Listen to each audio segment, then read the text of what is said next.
Mula sa mga pagsabog ng drones at missiles, napalitan ng pagsabog ng fireworks ang kalangitan ng Tehran sa Kapitolyo ng Iran. Matapos ang higit isang buwang palitan ng missile, natuldukan na ito sa pagtanggap ng Iran sa 2 linggong tigil putukang alok ni US President Donald Trump. Ang ilang residente nagmarcha at nagdiwang sa mga lansangan. Sa pakikipag-usap ni Trump kay Pakistan Prime Minister Shehbaz Sharif at Pakistani Field Marshal Asim Munir, nakiusap sila kay Trump na wag nang ituloy ang planong pambobomba sa Iran matapos sumang-ayon ang Islamic Republic of Iran na buksan na ang Strait of Hormuz. Dahil dito, inanunsyo ni Trump ang 2 linggong tigil putukan. Ito'y dahil nakamit na raw ng US ang mga military objectives nito at para bigyang daan ang pangmatagalang usaping pangkapayapaan sa Middle East. Naghain na rin daw ang Iran ng 10-point proposal na magagamit para sa negosasyon at sapat na raw ang 2 linggo para tuluyang maisapinal at maipatupad ang kasunduan. Ibinahagi naman ni Trump ang naging mensahe ni Iranian Foreign Minister Syed Abbas Araghchi. Dito nagpasalamat siya sa Pakistan para matapos na ang giyera sa rehiyon. Kanya ring kinilala ang 15-point proposal na inilatag ng US, katuwang ang 10-point proposal na inilatag ng Iran para sa negosasyon. Handa raw silang tumalima sa tigil putukan at bubuksan na nila ang Strait of Hormuz basta't matiyak na wala nang pag-ataking gagawin sa Iran.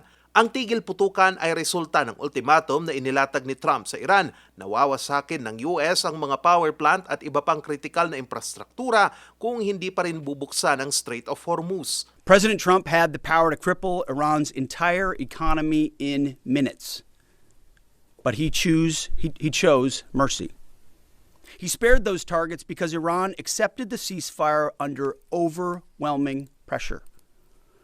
The new Iranian regime understood that a deal was far better than the fate that awaited them. Sa kabila ng ceasefire, ilang pambobomba pa rin ang isinagawa ng Israel sa Lebanon laban sa militanteng grupong Hezbollah na kaalyado ng Iran. Sa lungsod ng Sidon, 8 ang patay sa Israeli strike. Ilang bahagi rin ng Beirut ang tinamaan, kabilang na ang Corniche Al-Mazra. Pumalo sa 254 na katao ang nasawi sa magkakasunod na pambobomba ng Israel. Ayon kay Israeli Prime Minister Benjamin Netanyahu, bagamat suportado niya raw ang tigil putukan, hindi raw kasama rito ang Lebanon. Ayon naman kay Iran Foreign Minister Araghchi, malinaw naman daw ang alituntunin ng tigil putukan nila sa US.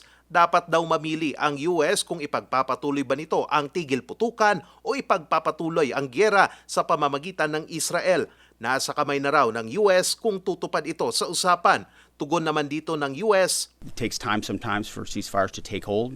We're watching it. We're prepared if necessary, but we hope and believe that it'll hold. Naging matipid naman ang sagot dito ng White House. The President spoke with Prime Minister Netanyahu last night. In that private conversation, Prime Minister Netanyahu relayed exactly what he said to the world publicly, that he supports the President and Israel remains a key ally and partner to the United States. They've been a tremendous partner over the course of the past 6 weeks, and we thank them for their heroic efforts as well.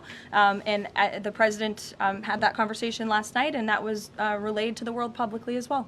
Sa kabila ng selebrasyon, patuloy pa rin ang rescue operation sa mga sibilyang natrap sa mga binombang gusali sa Iran. Sa Bandar Abbas, milagrong nakaligtas ang lalaking yan sa isang gumuhong gusali matapos itong bombahin bago pa man ideklara ang ceasefire. Nakatakdang magsimula ang negosasyon ng US at Iran sa darating na Biyernes sa Islamabad, Pakistan. Charles Nicolimon, RNG News.